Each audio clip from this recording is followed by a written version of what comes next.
The Art of Being Ruled. Wyndham Lewis. Original publication 1926. 1989 edition. Narrated by Skeptical Waves. Part 6. Sub Persona Infantis. Chapter 1. The Trader and the Artist. In the millionaire society defined in Part 3, those fortunate enough to possess the means were shown as enjoying already the revolutionary joys of a communist millennium. They are naturally impatient of the slowness of revolution. They consequently decide to forestall the paradise to come, own a small scale, themselves. A painting, writing, acting, cultural paradise ensues, in which everyone is equal, that is, equally a genius, and everyone is free at the expense, naturally, of the great majority, who have to wait for their revolutionary paradise.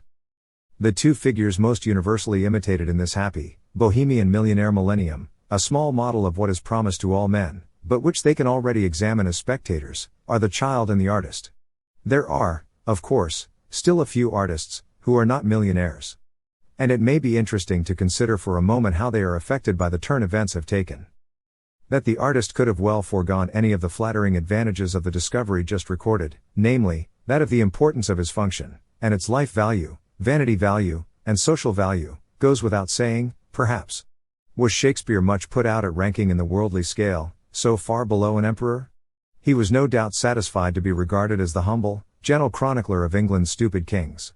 He provided them with a kingliness, and incidentally a magnificence of language, which would have made them open their eyes and prick up their ears in amazement if they could have seen it and heard it going on in a setting as real as their own. There is no gain to the artist or to art, then, that this secret of his importance is out. For art will in consequence gradually acquire a destiny not unlike that of the probable monkey gland of tomorrow. The sort of person who has the money to be an artist is much the same who will have the money to pay for the monkey gland. It is only the wealthy who will be artists, as it will only be the wealthy who will indefinitely prolong their lives. The way in which people, those, of course, who can afford it, become artists is very various. All, practically without exception, of those who formerly patronized the arts of music, painting, or literature now do it themselves instead, which is, among other things, very much cheaper, as pictures and music were among the most costly items of the life of the primitive magnate. The patron of tradition was either a pope, prince, or some other form of potentate. He was usually content with the advertisement and glamour that these appointments provided him with. Today, people with far more wealth and power than any Medici or Pope are unfortunately, owing to the democratic susceptibilities of the time, which compel them to remain hid, deprived of these robust and magnificent satisfactions.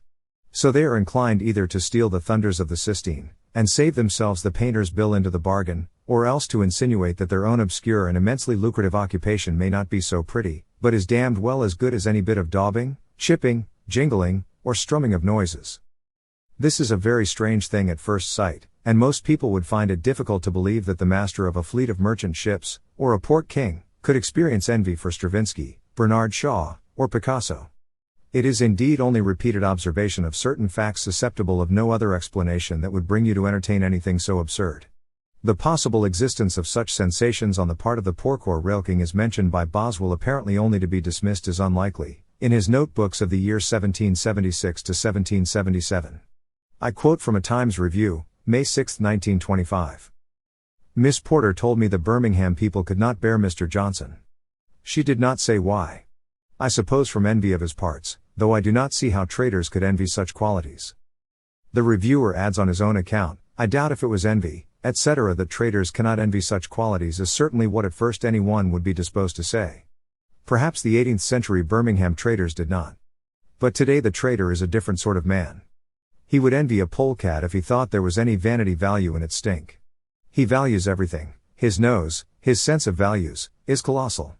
And he resents the elusive value of art very much indeed. If a concrete illustration of this mood were required, the late Lord Leverhulme's vicious attack on his portrait by an eminent English painter could be instanced. His vandalism was no doubt intended to show what he thought of the sacrosanct character of fine art. Whether that famous trader was envious or not, he certainly advertised an insolent contempt for the products of a more aristocratic industry than soap-making.